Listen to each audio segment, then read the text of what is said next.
Gently close your eyes.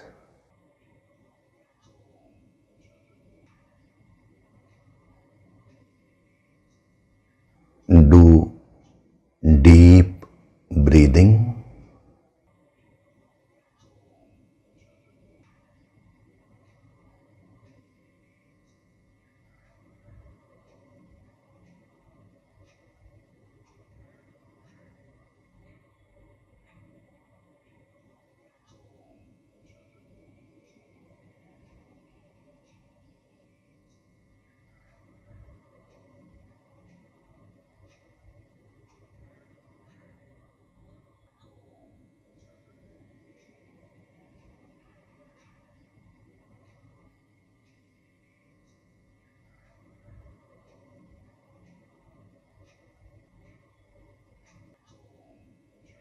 We'll chant Om once together.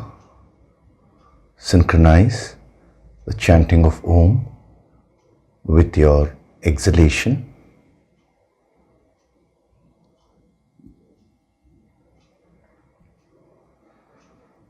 Breathe in.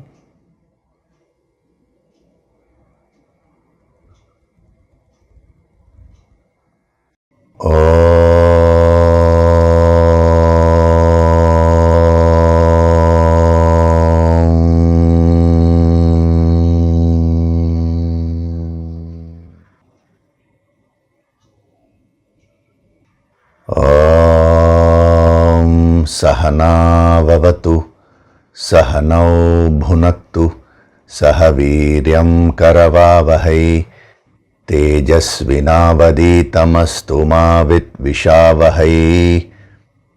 Om Shanti, Shanti, Shanti.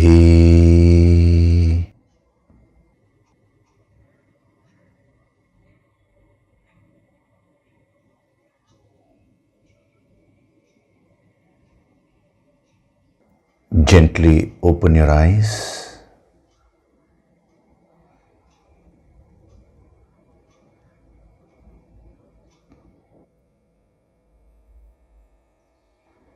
We'll chant from verses 1 to 5 of chapter 3.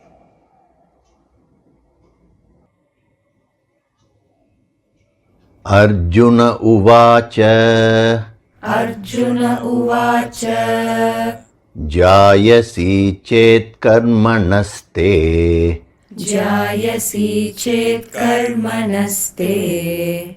Mata buddhir janardana. Mata buddhir janardana. Tat kim karmani ghore mam. Tat kim karmani ghore mam. Niyojayasi keshava. Niyojayasi keshava. Vyamishreneva vakyena.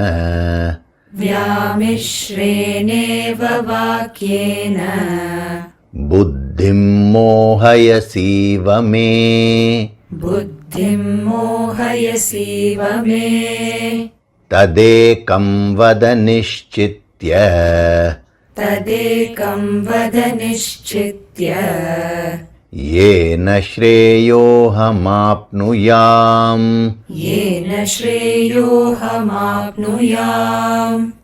Shri Bhagavanuvacha. Shri Bhagavanuvacha. Lokesmin dvividha nishtha. Lokesmin dvividha nishtha. Pura prokta maya nagha. Pura prokta maya nagha. Jnana yogena sankhyanam. Jnana yogena sankhyanam. Karma yogena yoginam. Karma yogena yoginam. Na karmanam Na karmanam Naishkarmyam purushoshnute. Naishkarmyam purushoshnute.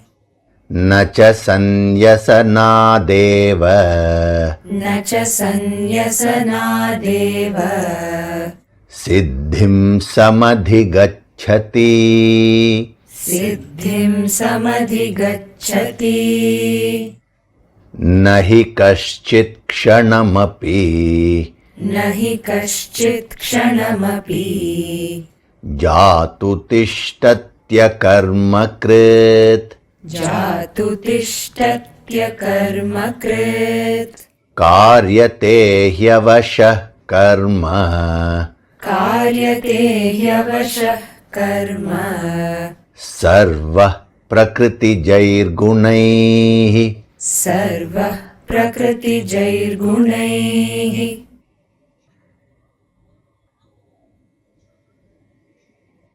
Hari Om, and a very good day to all of you. So in the last session we were seeing the latter portion of this verse wherein he says all are indeed made to act helplessly by the gunas, the qualities, born of nature, Prakriti Jaihi. So Prakriti Jai Gunaihi, nature born qualities.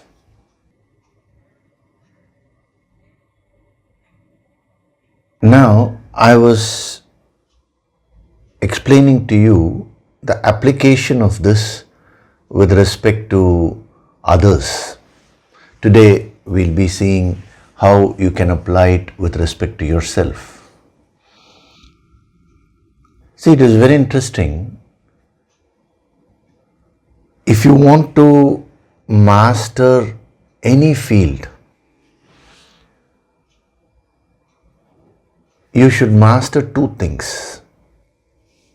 One is the set of principles related to that field, and the second is the practical application. See, supposing you want to become a very good mathematician.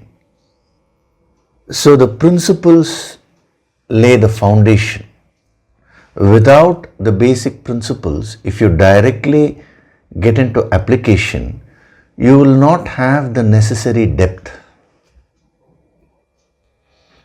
So first they'll teach you the basics, the basic principles, the various theorems, the various formulae.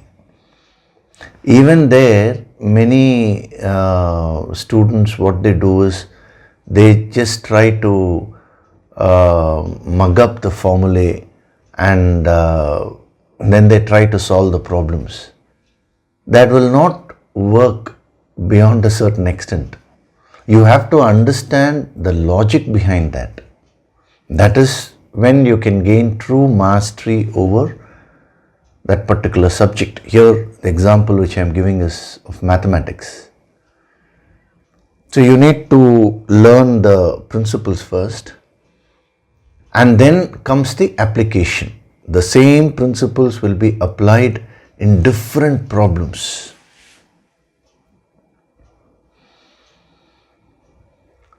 And according to the nature of the problem, the application will also vary. So many exceptions may come. It's all quite complicated when it comes to application. For a person who is strong in with respect to the principles, he or she will be able to easily handle those complications. But if you're not sound with respect to your principles, when it comes to application, you will falter.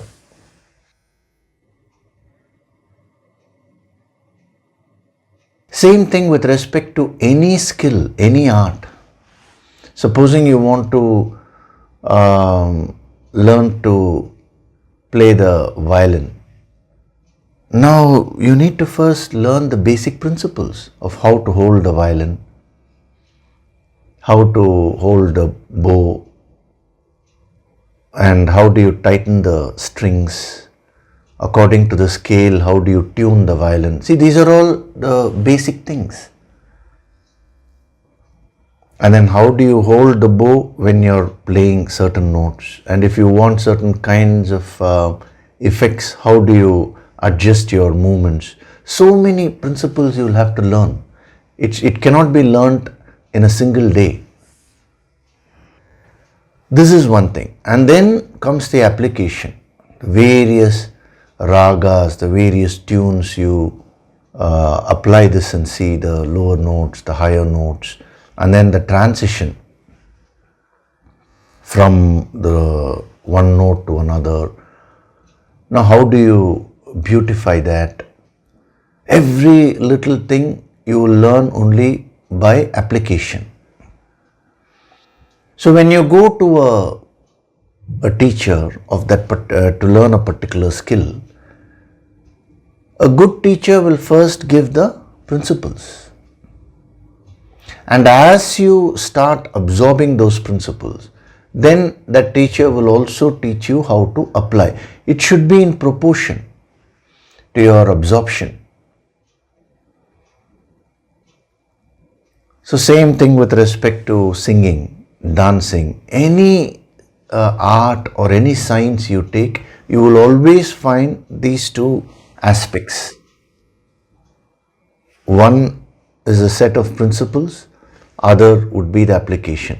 And it's not merely one full set of principles. At the first level, there will be principles, there will be application. Now once you master that, when you go to the next level, again there will be a fresh set of principles and you need to learn to apply that.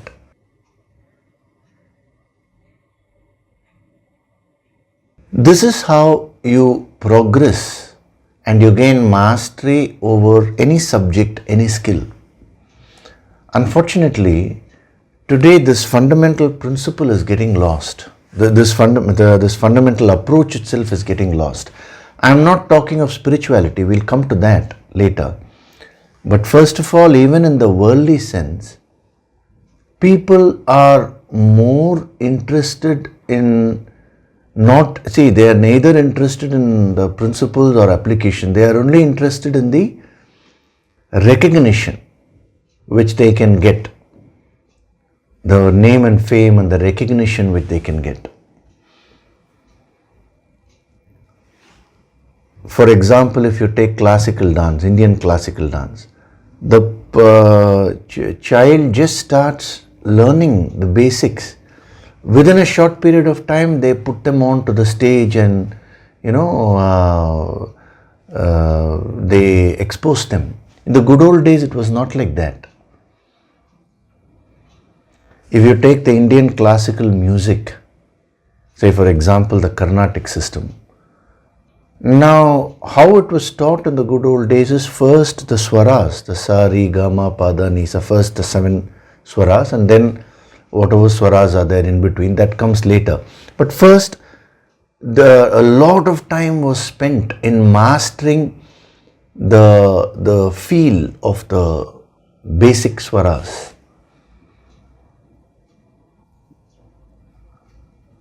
Today, unfortunately, that is not done. Very quickly, they just teach you this song, that song. And so what happens is, when you get on with that kind of application without a solid base, without solid principles, your singing will be very superficial. The same song, when a real master of that field, when he sings, the depth will be tremendous. So since there is a weakness for name and fame, for recognition, people actually ignore this fundamental approach. Now as sadhaks, now you should be very cautious even when you are learning something in the world, in your career. It's a continuous process of learning only this entire life. Now don't focus on getting any recognition from your talent. That will come automatically. That should be a byproduct. of your mastery. If you focus on recognition, then you will not be able to master that particular art or skill. So you should follow these two aspects. First, focus on the basics.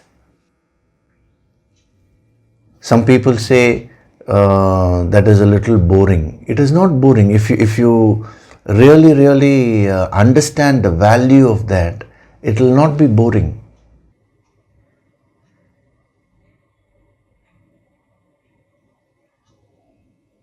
And then, to the extent you absorb the principles, you can start applying it, the various applications within the realm of that field. And through an intelligent combination of basic principles and application, you will find that over a period of time, you will become a real master of that field.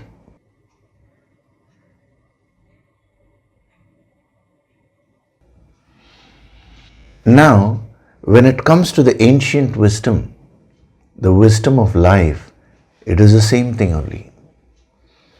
The ancient wisdom has two aspects. One is the basic principles, and the other is the application.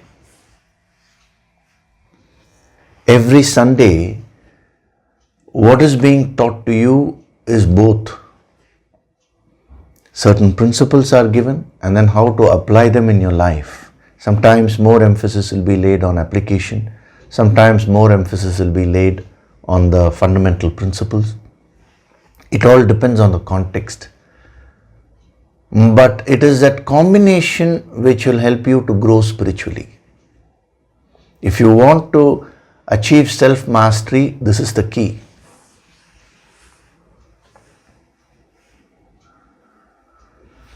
Just as people have lost the right approach when it comes to the external world, similarly when it comes to spirituality also, people have lost the right approach. Today no one is interested in the principles or the application. They are only interested in entertainment, even in spirituality. So today's discourse was very nice, Yogishri. You cracked 3 jokes. As if this entire session is to crack jokes only, Oh, today one story you said, that's today's lecture was very good because you gave a story. I'm not saying you should not appreciate the story or a joke, but the mind tends to look only for these things. If the mind tends to look only for these things, then you will not get the real message. Little bit of entertainment, little bit of joke, stories, all these things are fine. But the main message is very important. So people are again interested only in entertainment, and then they just want some information here and there so that they can go and tell others, just to get a kind of a recognition there that I know the Bhagavad Gita, or I know the scriptures, I am into spirituality. So you tend to develop an ego over it. See, whenever the mind focuses on recognition, remember that it is backed by the ego. It is the ego which wants recognition. For a person who is truly interested in a particular subject, now what does it matter whether others recognize or not? His or her focus will be fully on mastering that. Now supposing your percentage of let's say mastery over a skill is 10%. Now if your neighbor suddenly comes and praises you, if your neighbor thinks that you mastered 100%, does it make any intrinsic difference to your level? No. Similarly, supposing your mastery is 75%, but if your neighbor thinks that you're not even at 10% level, again, does that make any difference to you? It actually does not. But the mind has this weakness. And this weakness of the mind is coming from the ego. The ego will not allow you to put in efforts in the right direction and master something. Rather, it will keep distracting you, and it'll kind of push you to seek for recognition, name and fame. So as a sadhak, especially when it comes to the ancient wisdom, spirituality, you should not fall a trap for all this. Supposing you go and tell someone, every Sunday I have been attending the discourses on Bhagavad Gita, the yogic approach, for last 3 years. And that person asks you, so what is your goal? That is to become a yogi. Now, supposing that person says, yeah, I can feel that. Now you have become a yogi. Some changes I can see in your face, and Now immediately your ego, like a bulb, the ego will become alert. So happy you'll feel. At that time, you should be grounded. If you're a true sadhak, you will be grounded. You will just smile. You'll allow it to pass by. You will not allow yourself to get distracted with these things. The opposite also. Supposing somebody tells you, every week you're attending, still you're having this fault, or again you allow it to pass by, because only you will know what kind of sadhana you're doing. Any kind of change, a permanent change, takes a certain period of time. As long as you are applying yourself sincerely, you're doing what you ought to do, you will not be bothered about others' comments. You will not allow that to come and affect your sadhana. So, if you want to master this ancient wisdom, these are the two aspects, the principles and the application. That's why I've been telling you, it is not enough if you just merely attend the Sunday discourses and stop with that. Throughout the week, you need to see how you can apply these principles in your life. Those tips are also being given to you. Now, in the yogic approach, we go into more depth. It is not merely principles and application. When it comes to application, now again there are two aspects to that. One is applying these principles with respect to the world, and the other is applying these principles with respect to yourself. In the yogic approach, we divide our life into two aspects. One is the external world, and the other is me, the individual. So I'm here, the world is there. World means we're talking of the various objects and people, circumstances. It could be external wealth, career, relationships. So everything is everything to put together constitutes the world. And when we talk of you, means the individual. In Sanskritam language, we use the word Jivatma. Jivatma means the individual soul.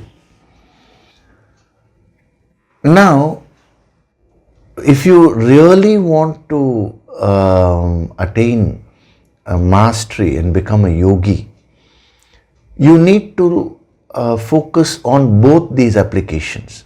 You need to learn to first apply this in the world and tackle situations. You need to learn to face the challenges of life in a square way. You need to improve your clarity and learn to become a better decision maker in every step. You need to learn to handle people. You need to learn to handle your time productively. You need to learn to work with more focus. So all these things are with respect to the world, application with respect to the world. This is on one hand. On the other hand, you also need to apply these principles with respect to yourself. For self-purification, what are my motives? How do I improve my bhavana? I am giving the gentle principle, then we'll come to this. How do I become a better person day by day?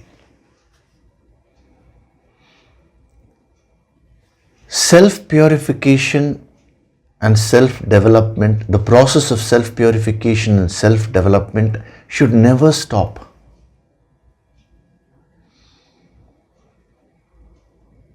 That is why they have portrayed, gods like Lord Vishnu, and then you have Shiva. All of them are always sitting and meditating. Lord Shiva is always in meditation. Vishnu is also in a deep state of meditation. It's called Vishnu Yoga Nidra. Brahma is always sitting and meditating. Now, what is the necessity? They are direct manifestations of the infinite. Why should they meditate? That is this principle of self-purification, self-development and growth. That growth is infinite. The very process of self-purification should never be stopped. So when you initially do, it's an effort. But for a yogi, it's an automatic process.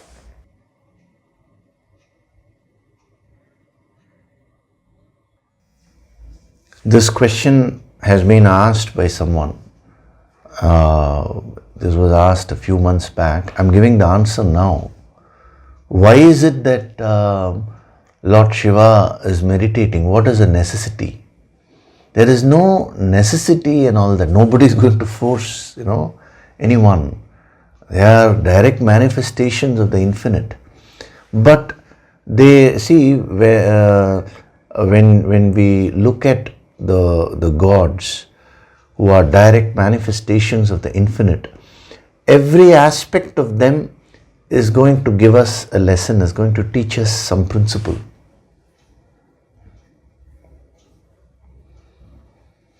Saraswati is the goddess of knowledge. Now what does she have? She has the Vedas in her hands. Now the same person has asked, Saraswati, she herself is a goddess of knowledge, goddess of wisdom. And why does she require the Vedas? That is a message which is being communicated to us. That sadhana, the process of self-purification, growth, should be continuous. It should never ever stop.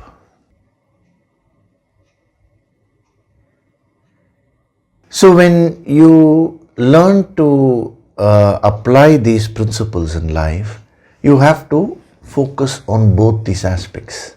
One is how to apply these principles in my immediate activities. Immediate activities means in your office, at home. See, supposing, for example, you are learning this principle of love, unconditional love. First thing you need to do is at home, your own spouse, your children, your parents, whoever is there at home. Now you need to start generating that unconditional love. That is the practical application. You can't say, I'm doing sadhana and be rude to your near and dear ones. Sometimes what I find is people use these principles. Some quote, they take some statements from the discourses and they use that to be rude to their near and dear ones. That's a very wrong thing. And then you also need to apply the same principle of love to yourself also, unconditional love to to yourself. I love myself unconditionally.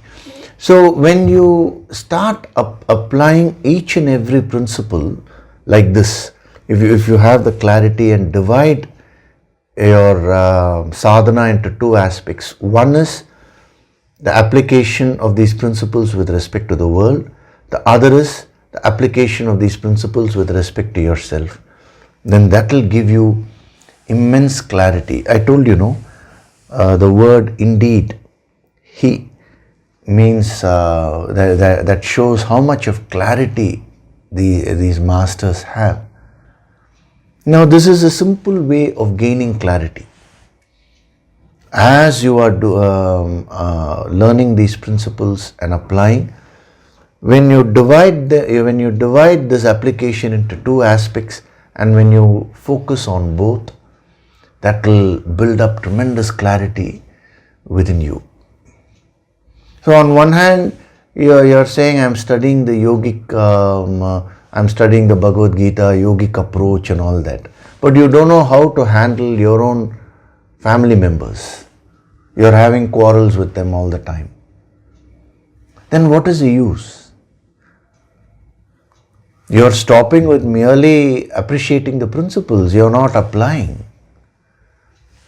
On one hand, you say, I'm attending the Sunday discourses every week. On the other hand, let us say, every day you're drinking alcohol, you're an alcoholic, you're an addict to alcohol, you're an addict to smoking. Then what is the use? You're not applying where it is required. So your immediate family, your work environment, these are the places where you need to first apply these principles.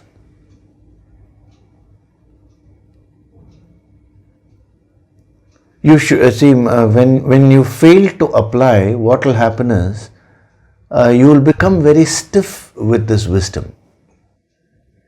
You will start unnecessarily lecturing to others,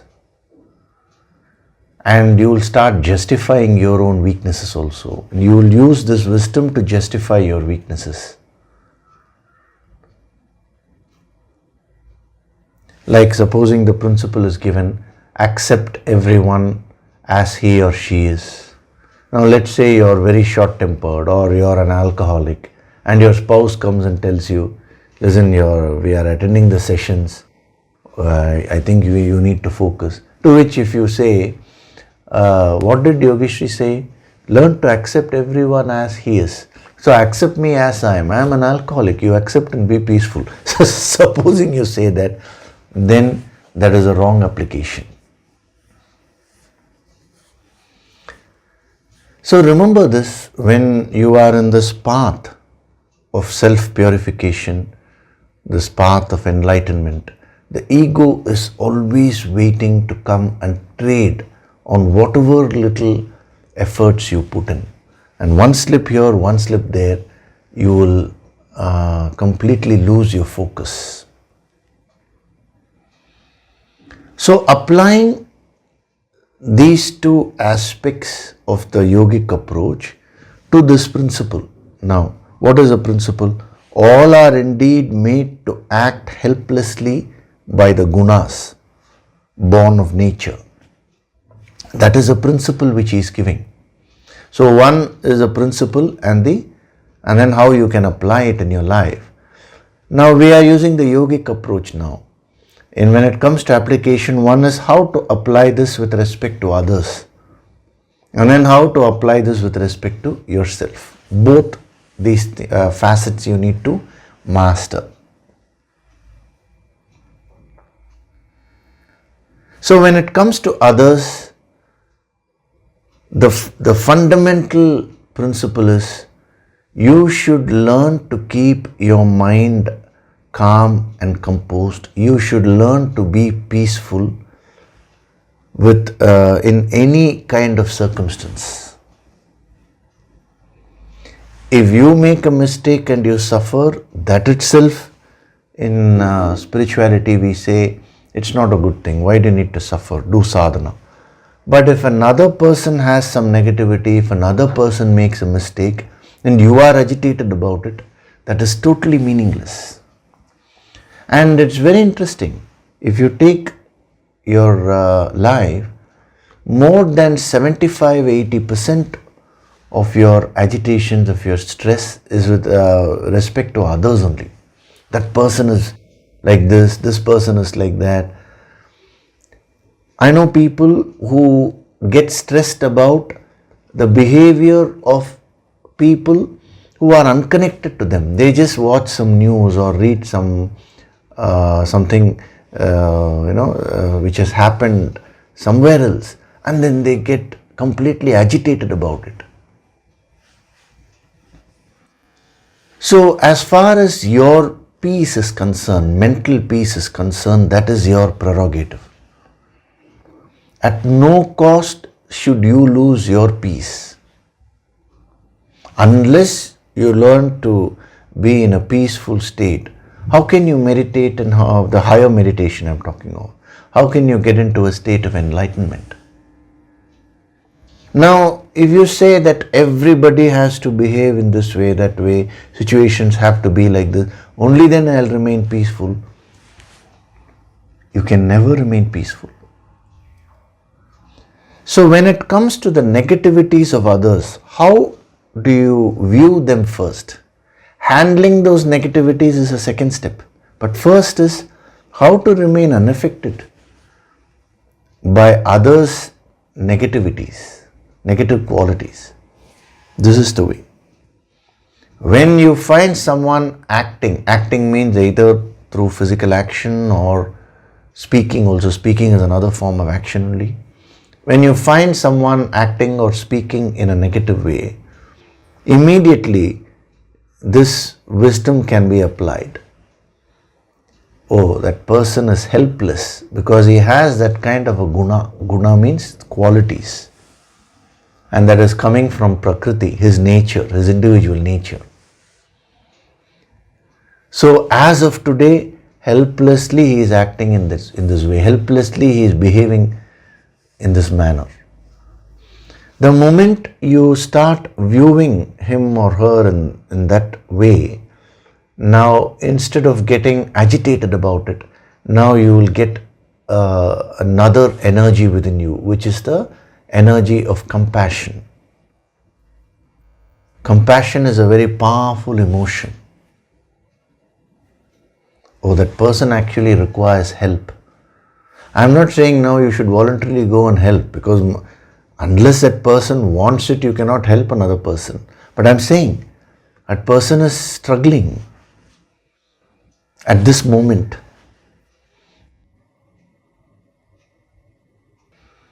So the key to this principle is when you read in between lines. When he says acting helplessly, he's talking of at this moment.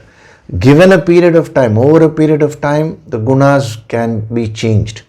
The actions also can be changed. The person can completely change.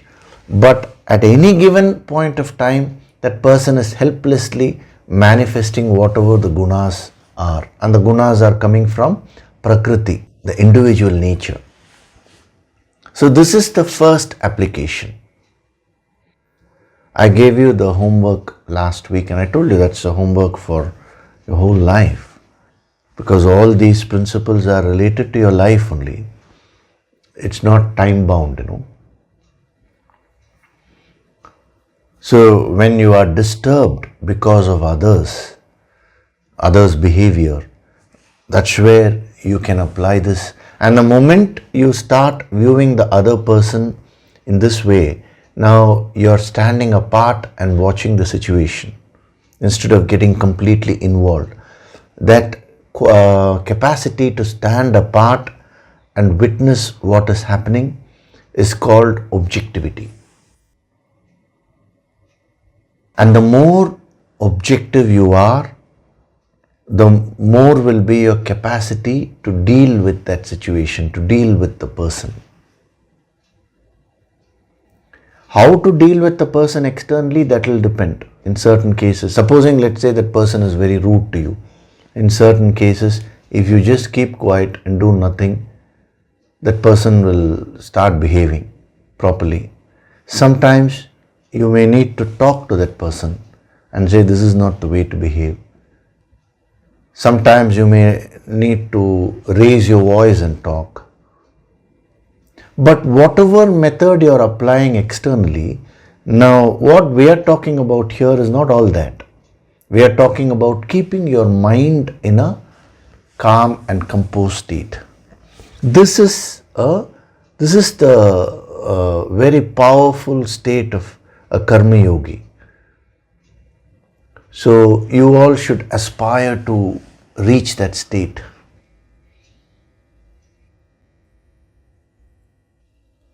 Otherwise, you can imagine a yogi who has genuinely done a lot of sadhana and moved up in terms of expanding his or her consciousness.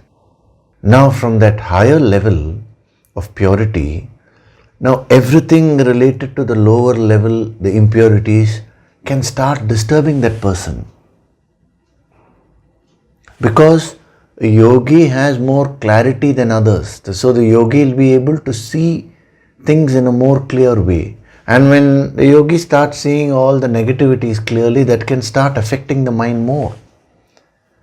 But that does not happen, because the process of becoming a yogi is on one hand improving clarity, on the other hand also increasing this objectivity, detachment. So a yogi sees everything, but he is very objective. It's a very powerful state. When you do your sadhana in a systematic way, as prescribed by your guru, you will also start becoming very, very objective in life. So this is the first application. Now we'll come to the second application, which is very interesting. It will be extremely useful to all of you. And that is, with respect to yourself, how can you apply this principle? So all are indeed made to act helplessly by the gunas. So instead of all, now all means external. Now you put it as I am made to act helplessly by the gunas born of Prakriti, born of nature. So again, at any given point of time, you are manifesting your qualities. So if you have the quality of tamas, you will manifest laziness. If you have the quality of rajas, you will manifest activity, dynamism, to the point of stressful activity also. If you have the quality of sattva, you will manifest calmness in your actions. You will be very contemplative. You will pause, think, and then act. You will never be impulsive. If you are rajasic, you will be highly impulsive. So according to your qualities, your activities will manifest in that particular way. So at any given point of time, you are manifesting your qualities. Now how is this principle useful in your sadhana? One of the blocks which every sadhak faces in this path of self-purification is the deep-rooted guilt which he or she develops. See how the individual system has been made is that your individuality has an equipment called the conscience. And the role of the conscience is to keep registering whatever you're doing.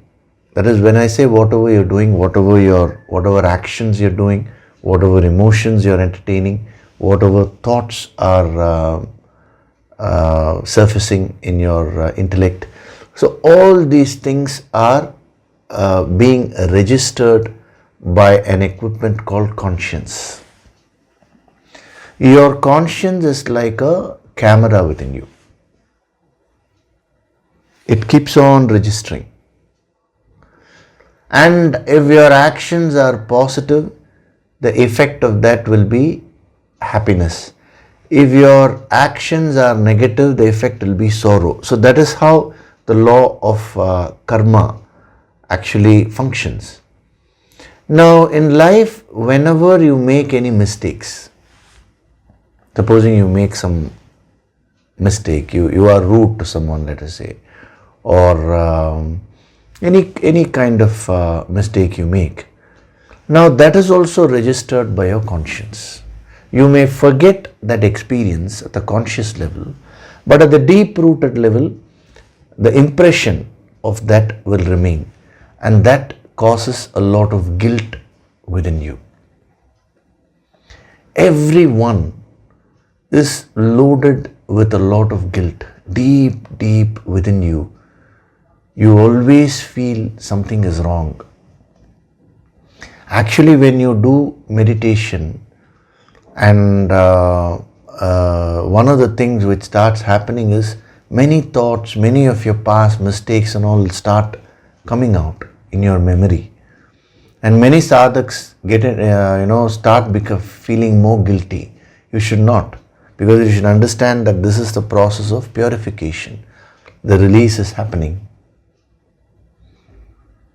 So everyone suffers from guilt. And what these great masters are saying is that the guilt of a sin is a greater sin than the sin itself. If you have committed a mistake, you should see how to correct it and go about correcting yourself. But instead, that is not the case. The mind, instead of focusing on correction, when it gets into this trap of guilt, now your self-esteem comes down. Your self-confidence comes down. And you start getting into what we call as self-pity. And it is not one mistake or two mistakes. We are talking of, see, in life, as we keep growing, whatever we did in the previous level will all be mistakes with respect to the next level, I'm saying. So as your awareness increases, oh, I did this, I did that, so many things will be there stored within you. This is the very meaning of, in our Puranas. They have given what happens after death and all that. They say there is a Yamaloka, Lord Yama, he's a god of death and he delivers justice. And there is a character called Chitragupta. Chitra means picture, Gupta means hidden. So Chitragupta means hidden pictures. And what is the role of Chitragupta in the Yamaloka? He has the book of accounts, life accounts, I mean. He is the chief accountant in Yamaloka. So how they have said is when the soul goes there, the accounts book is opened up. The debits are all the negative actions which you have done. The credits are all the positive actions you have done. And accordingly now what punishment has to be given. All those things are decided. This is how they have depicted that. Now what you need to understand is, this is happening at every moment of your life within you. The Chitragupta is nothing but your own conscience, hidden pictures. And the conscience, I told you, is like camera. So it keeps on taking pictures of whatever you do, and that gets stored in your karmic body, in the deeper layers of your own mind. So they have put it in a story form. I told you all these Puranic incidents, many Puranas are there actually. They are all meant to convey these principles to us. But unfortunately, we have forgotten the principles and we are more concerned about incidents and stories, And a lot of debates also happen whether this is correct or that is correct. The main principles have been forgotten. So Chitragupta is not outside you. He is there within you only. Nothing but an aspect of your conscience which keeps registering. See, taking picture, hidden pictures means that aspect of your conscience which keeps registering everything which is happening within you. Your actions, your speech, your own emotions, your thoughts. You can hide yourself from others, but you can't hide yourself from your own conscience, from the Chitragupta within you.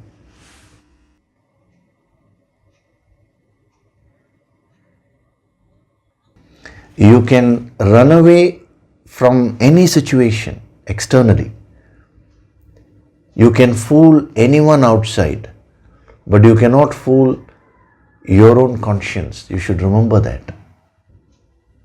So throughout life, you live with that negative force of guilt within you. And when the guilt is stored in the deeper layers of your mind, now that will not allow you to be peaceful. That will not allow you to be happy. It will not allow you to do your sadhana also properly. Guilt will just want you to keep wallowing in self-pity. So what these masters did was that they said, first of all, you need to learn to release the guilt from within you. And how do you do that? This is one way. By applying this principle which he is giving here to yourself, you can become free of all the guilt which is there in the deeper layers of your mind. The moment you see yourself, whenever any negative action is coming from you, when you see that as a helpless manifestation of the gunas, then you will not be self-criticism. See, just as you are judgmental about others, you are also judgmental about yourself. You should not be too harsh on yourself. I am a useless person. Instead of that, they are asking you to separate your quality from your consciousness.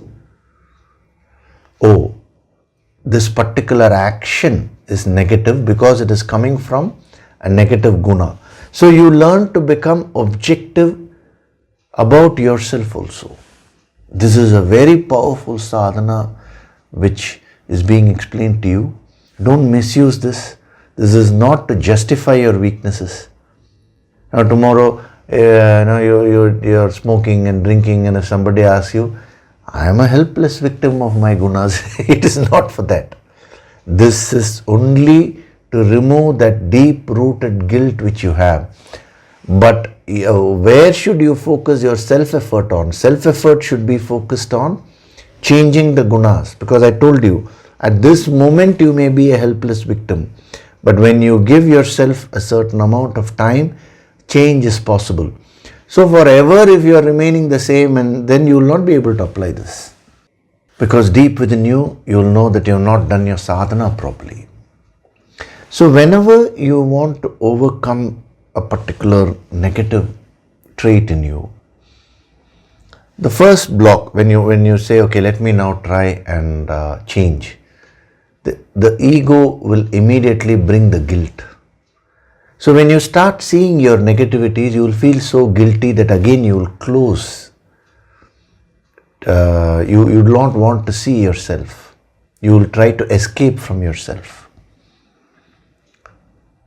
So in order to go within with courage and change yourself, you should learn to handle the guilt when you start seeing your own negativities. And how do you learn to, how do you handle your guilt? By becoming self-objective. It is more, see, this application is more subtle than applying it with respect to others. To apply this principle with respect to others itself is not so easy. It's possible, but it takes time to master. Now to apply this principle with respect to yourself is even more subtle. But as a sadhak, you need to do that. So how is it that a yogi is always peaceful? Someone asked me, sir, will a yogi ever make a mistake?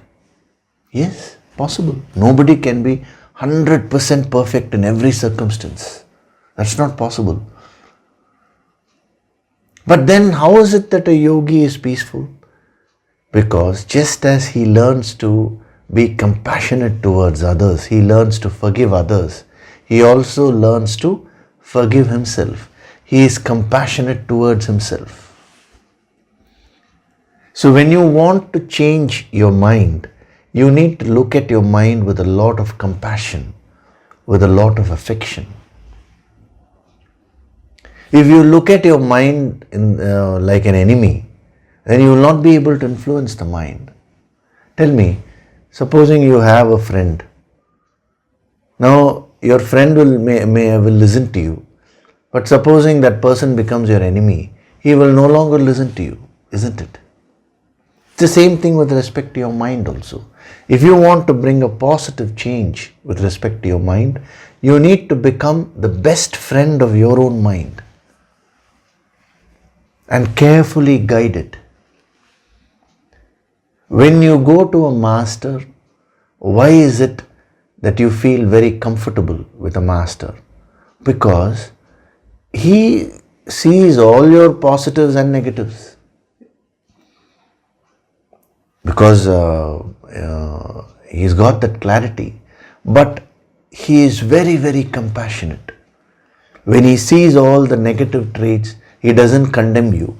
He doesn't brand you. Instead, with a lot of compassion and love, he puts his arm around your shoulders and he guides you. He gives you various sadhanas by which you can come out of your negativities and you can grow and become enlightened. Now the same principle you should apply to yourself.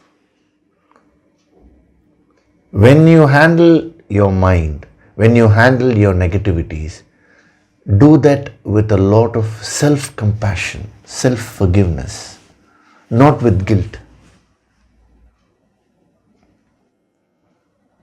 There is a beautiful incident in the Puranic story where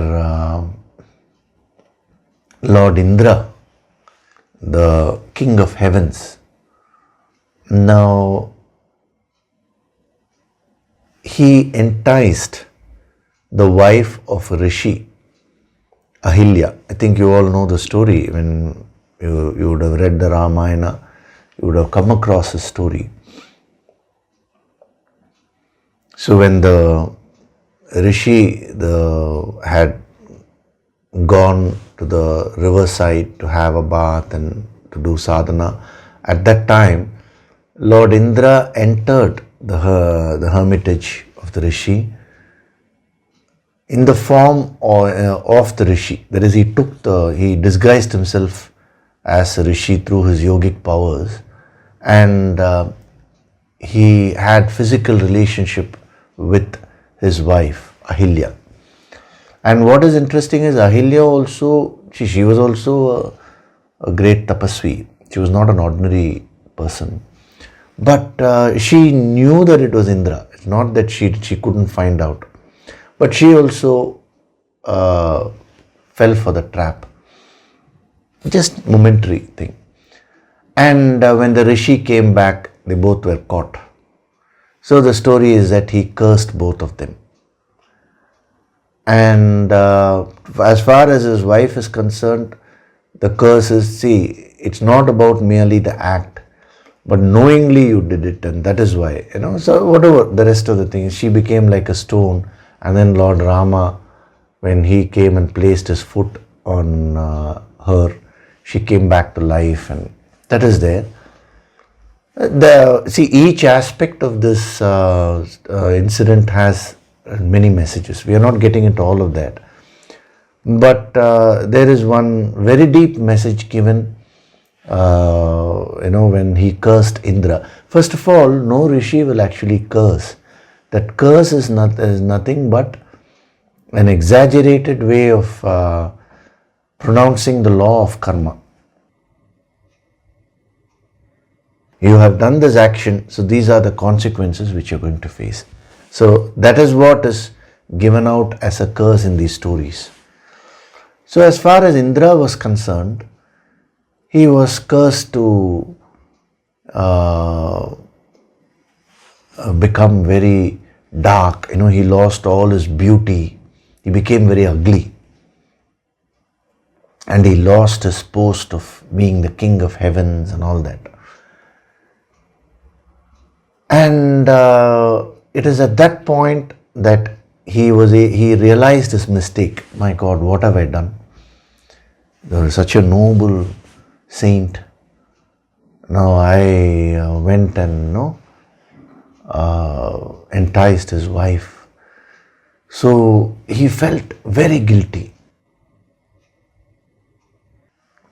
So with a lot of guilt, he approached Lord Shiva.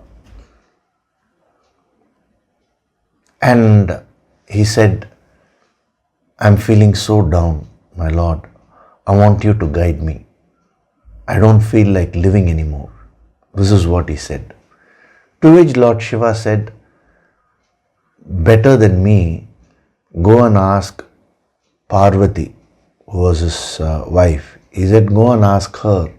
She'll be able to guide you better. There is a reason for that also. I'll explain to you. So then Indra said, okay. He went to Goddess Parvati and he said, Mother, I'm completely down. I'm broken. I've done such a grave action. I've committed a great sin and I don't feel like living anymore. I'm happy that Rishi cursed me, but still I am not satisfied.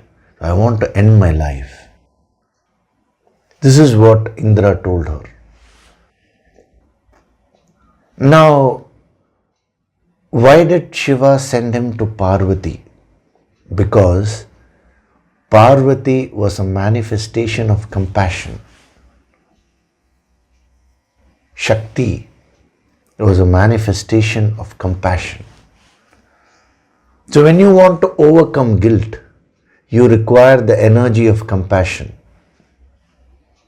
That is why Shiva said you go to her, because she is a mother of the universe. What will come naturally to her is nothing but unconditional love and compassion. Just as a mother will view her child in a compassionate way with full love. Similarly, Parvati is that Shakti of the entire universe and she is an embodiment of compassion. So you require that treatment. So that's why he sent him to her. And what Parvati told Indra was very interesting. She said, listen, Indra, now you have no doubt made a mistake. Now you have a choice.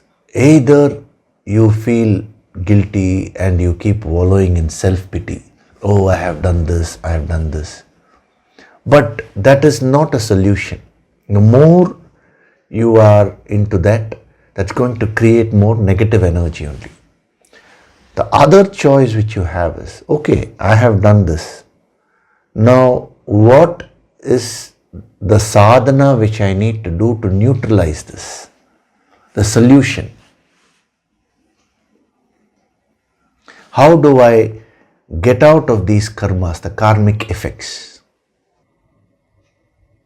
So instead of having this Atma Glani, which is the guilt, you should get into Prayaschit. Prayaschittam means doing that particular kind of sadhana which will neutralize these karmas. And with a lot of compassion and love, she taught him what sadhana to do.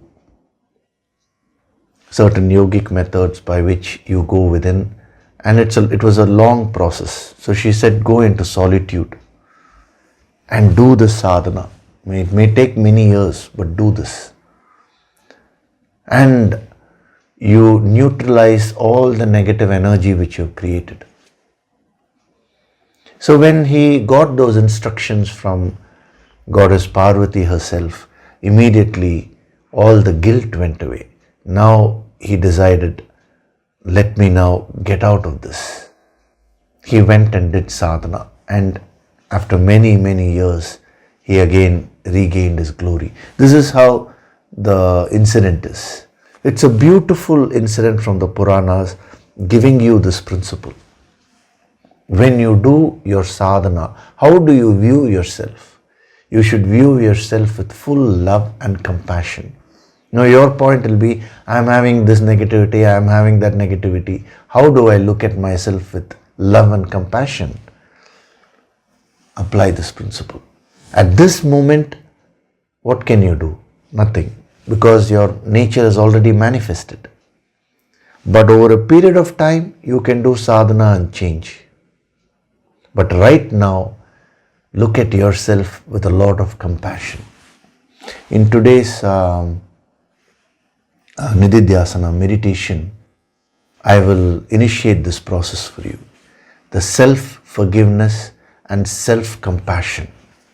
That is so important in the spiritual path. See, most people, they become so rigid in spirituality, they don't learn to handle their minds with tact. They kind of try to force the mind. They are very rude to their own minds. And when you are rude to yourself, you will naturally become rude to others also. You see, people who are rude to others, they always have a lot of guilt within themselves. They are unable to forgive themselves. They are unable to love themselves. And that manifests as harshness outside. If a person is very judgmental about others, it means that person is judgmental about himself also. It was very interesting. Many years back, a couple, not merely a couple, the entire family used to attend the sessions. And one day, they all had come to meet me. I'd given them some time. And that man, the husband, he was an extremely short-tempered person. He was very rude to all the family members. And when they came, the wife was also very affected. The children were also very affected. Actually, they were all hating him because of his rudeness. So what happened is, they said, this is the issue. We really don't know how to handle this. In front of him only they said that. And I said, okay, you all close your eyes. And I was focusing on him, sending some energy, healing energy. And he became a little meditative. The moment he became meditative, what was interesting is, he started crying. His wife and children had never seen him cry. That was what he looked like, a very tough person outside. Most people who are very tough outside, they are extremely brittle inside. And he cried and cried and cried for about 10 minutes. And then, of course, I said, enough. Now you do your sadhana. So after that, his wife asked me this question, why is it that I have never seen him cry? I never knew that he had this aspect of him. I said, yes, he has. He is very, very brittle within. He has not been able to accept himself. He has kept such high standards of perfection, and he himself is not able to meet his own standards right from young age. That was coming from his father. His father was a very, a person who used to put too many rules and all that. So in his entire life, he has built a lot of guilt. And that is what is manifesting as rudeness towards you all. Actually, after that session, he became very, very gentle to all of them, to everyone, because he learned to forgive himself. All the guilt which he had stored, everything got released. I asked him to do the Yoga Sankirtan Sadhana after that, so that he gets completely established in this. So, when it comes to self-application, this is a very, very powerful tip which is being given here. So, as a sadhak, if you learn to apply this properly with respect to self-purification, you can come out of whatever guilt you're having. And when you come out of guilt, instead of wallowing in self-pity, now you will focus on prayashchittam. Prayashchittam, that's what Goddess Parvati told Indra, is doing the sadhana and neutralizing whatever negative energy has been created. The neutralizing factor is the key.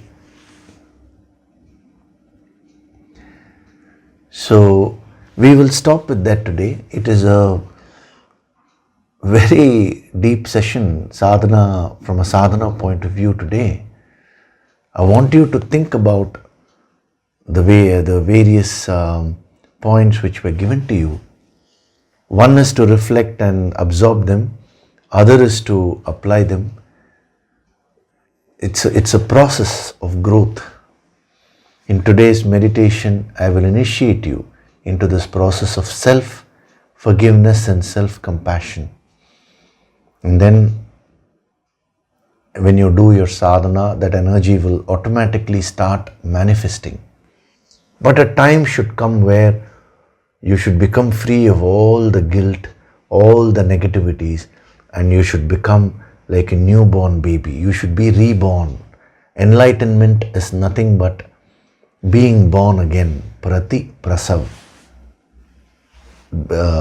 Being born again spiritually.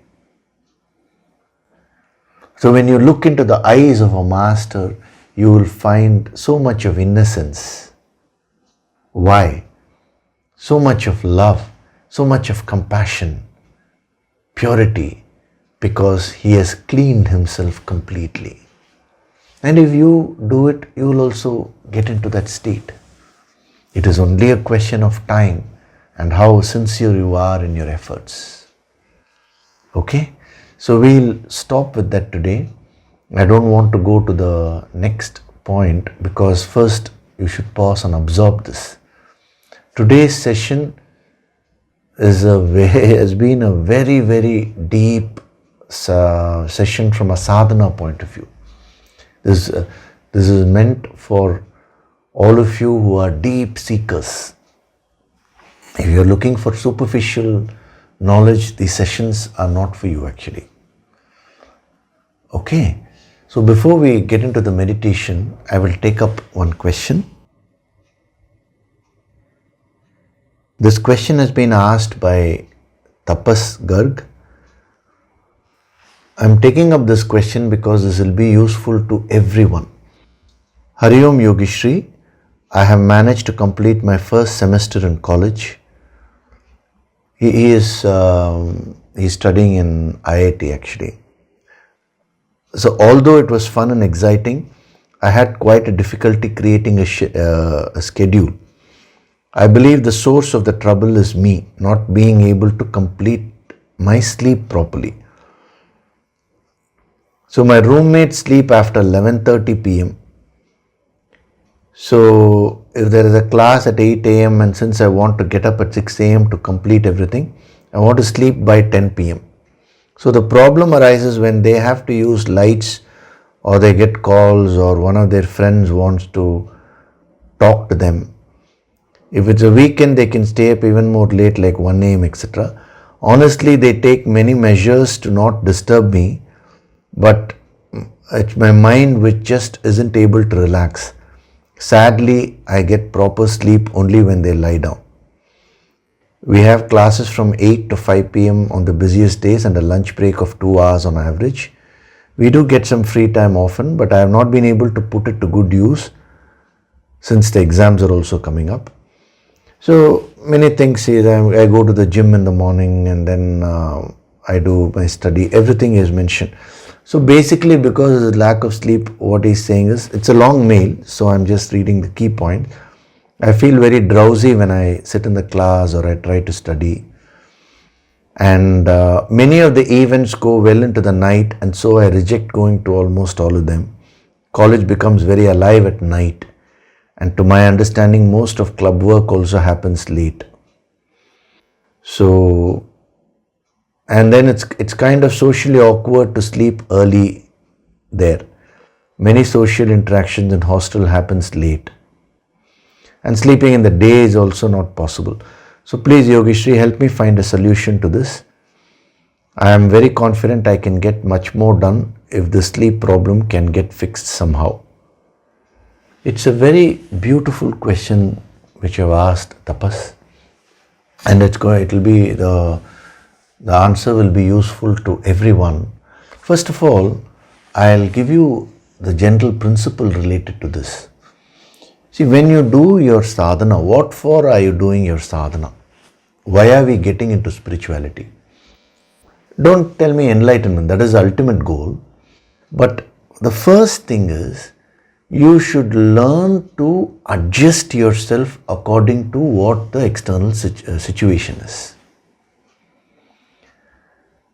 Now, when you learn this quality of adjustment, you will learn to relax. Your mind will start relaxing and it will become peaceful.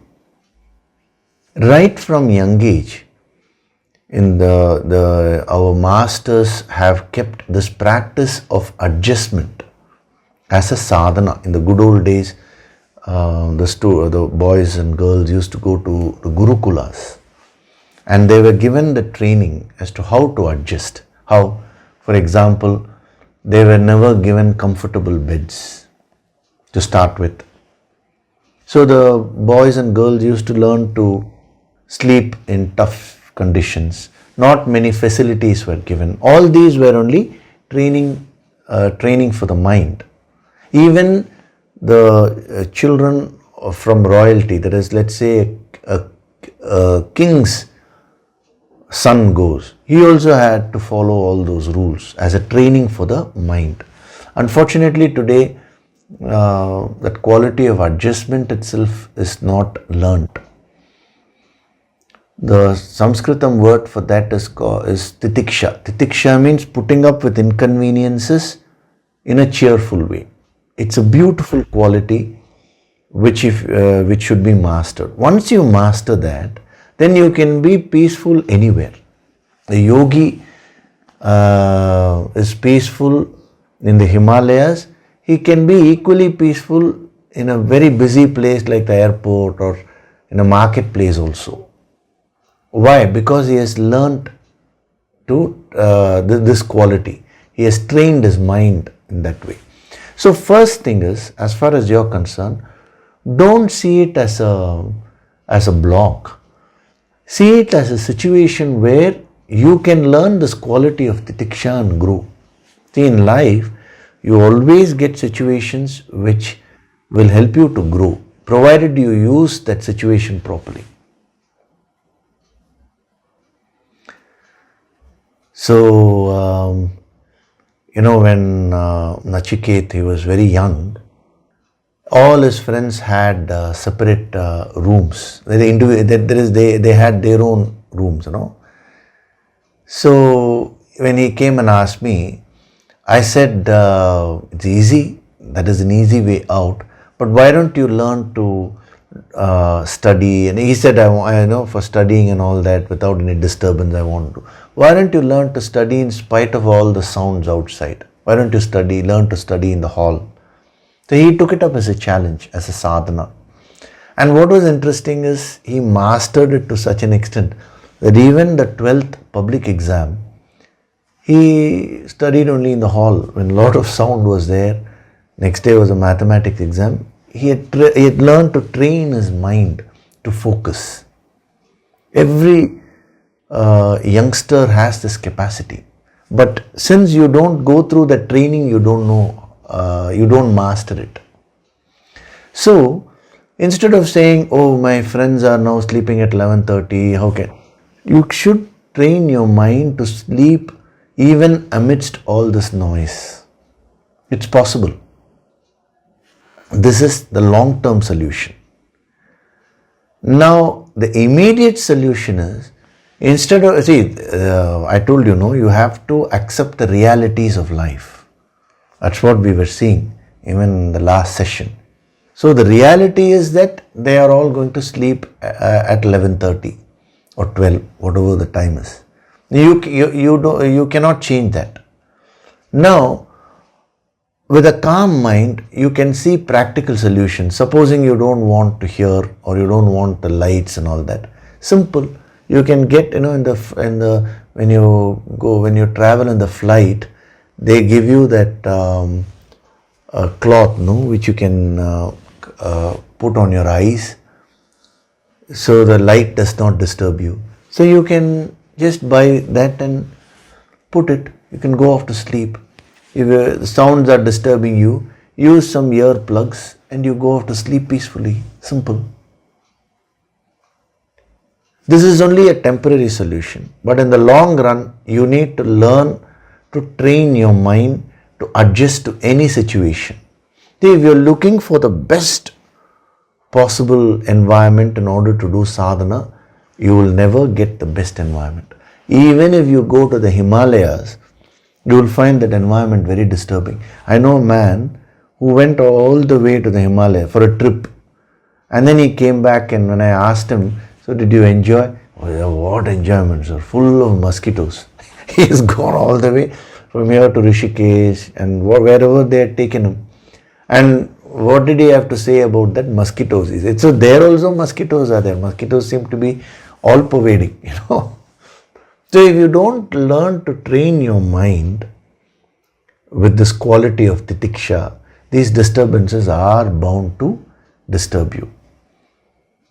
So take it up as sadhana and develop this quality of titiksha. Practically, as I told you, find a solution like this.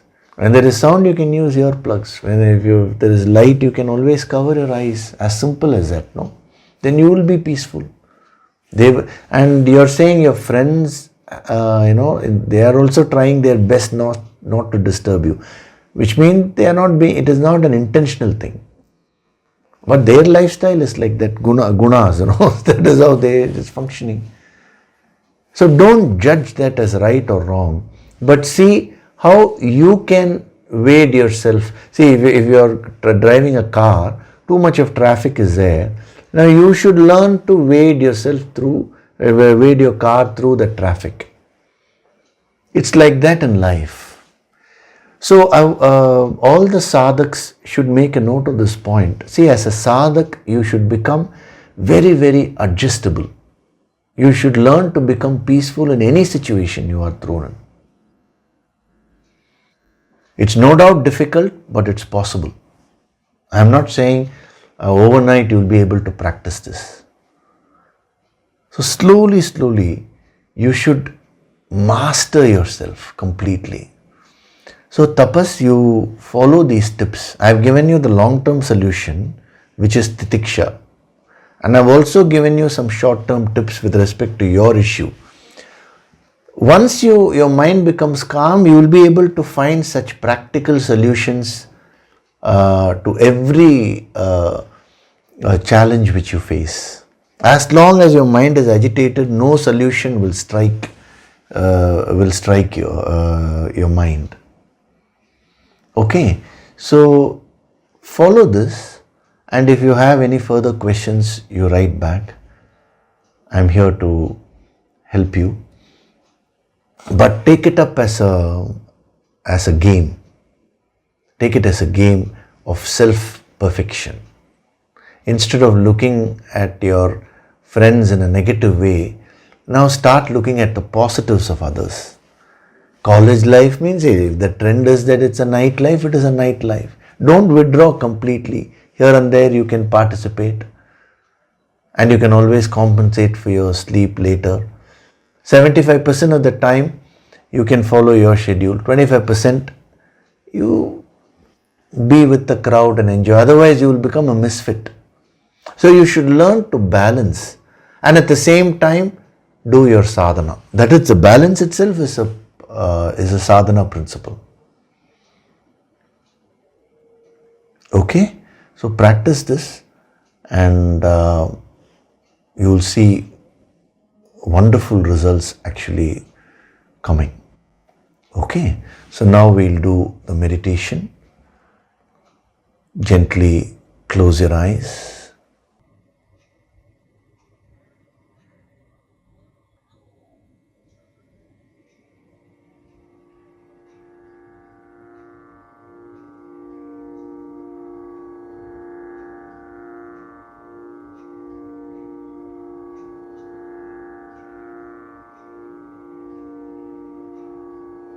Do deep breathing.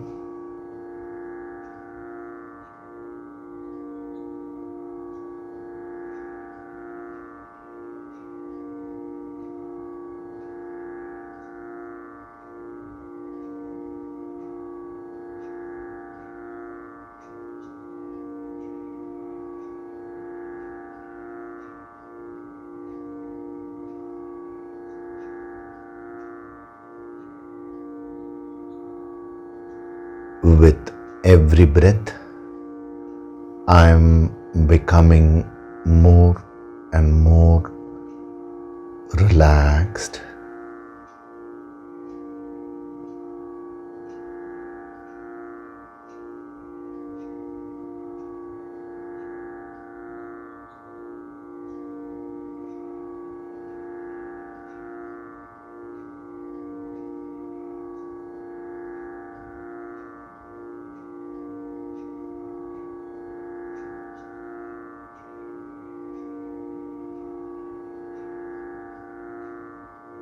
Feel the divine vibrations.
With every breath, I am going deeper and deeper into myself.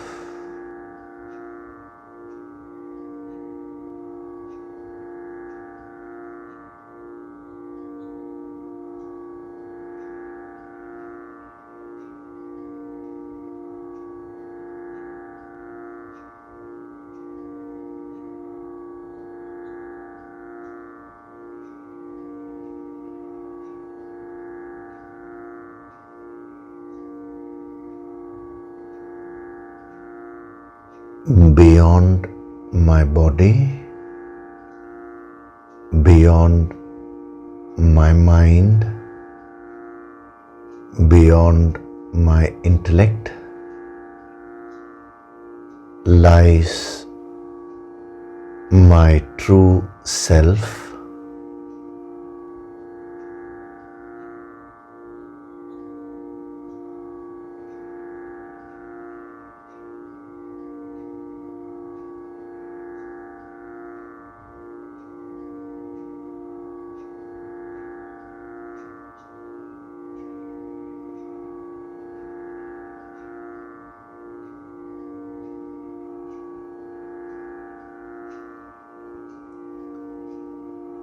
I am one with my true self,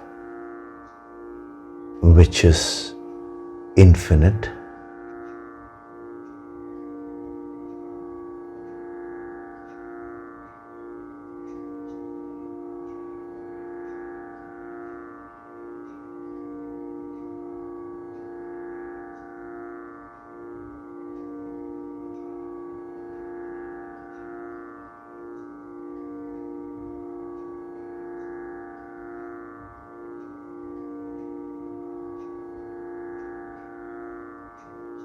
I look at myself with a lot of love and affection.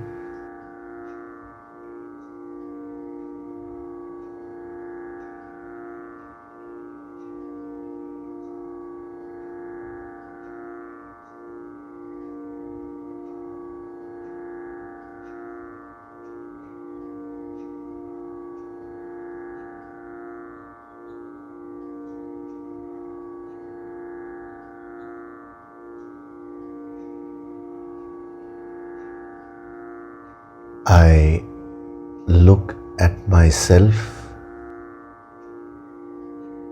with a lot of karuna, compassion.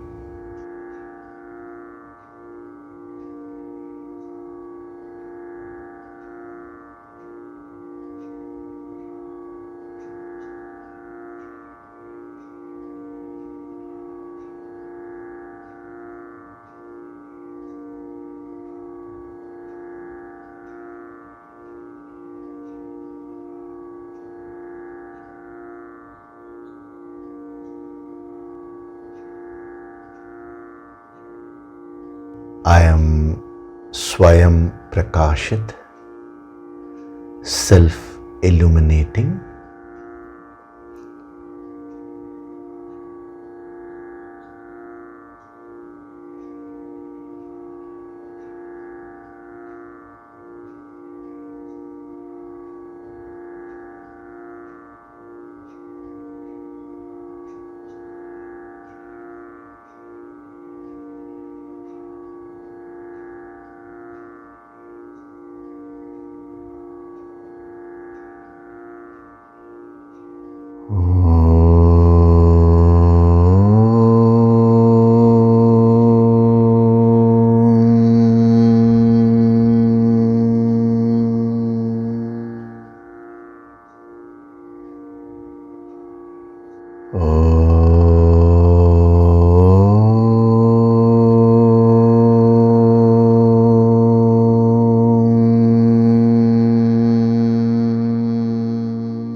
Offer your gratitude to God Supreme.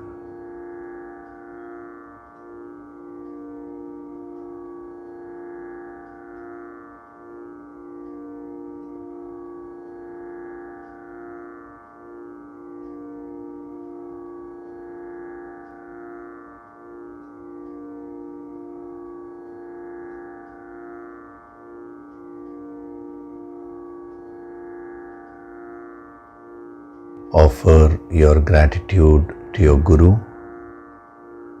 and all the holy masters.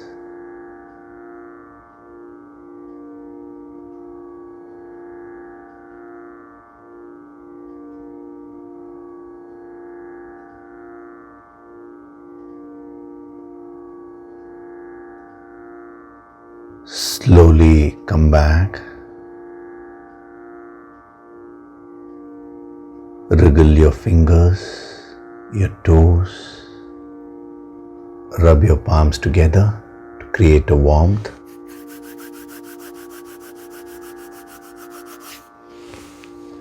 Cup your eyes with your palms.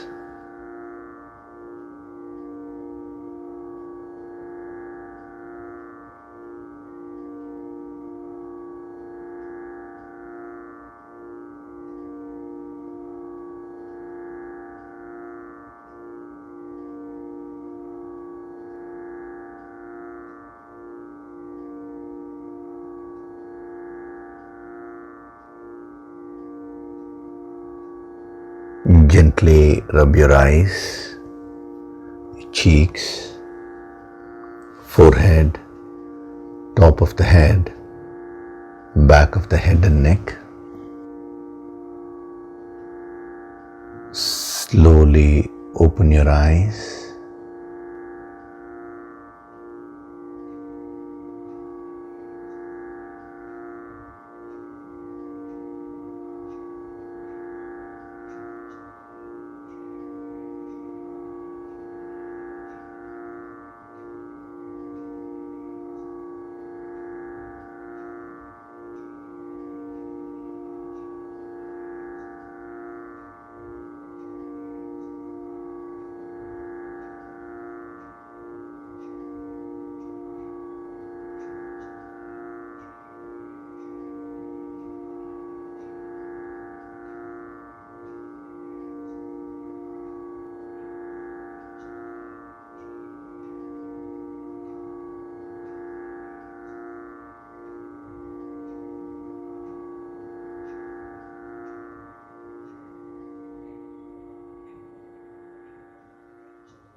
Welcome back.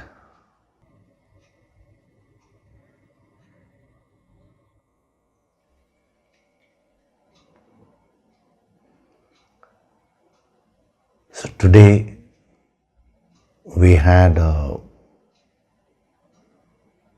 deep session, but a very practical session also, isn't it? The subtler aspects of sadhana is what we are dealing with.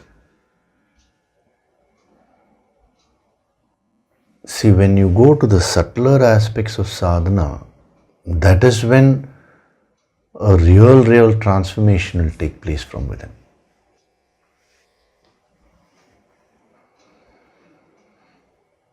So think about whatever was given and see how you can apply these principles in your life. When I say your life, external aspect and for self-purification also. And the question which was asked, some of the points which were given while answering that question,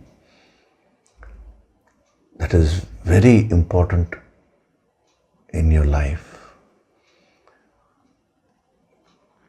See, if others are complaining, it is fine.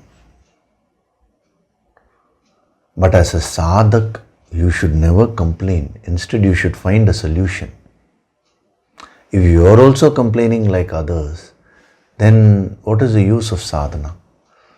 So the sadhana is meant to make you very sharp, to create a life according to what you want, and also make you very flexible so that you can tackle any problem in life. You can become very flexible.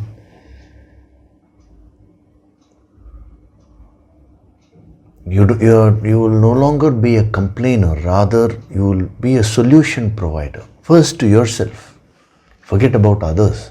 First, you should find solutions to your problems. That is what is true sadhak. So titiksha is a very important quality. think about that. When the context comes, I'll give you more in-depth principles, so many dimensions of the word titiksha also. But as of now, this should really help you. Okay. So when we meet in the next session, we'll go into a little more depth and then we'll proceed further. Okay. So thank you very much. I'll see you in the next session. Hari Om.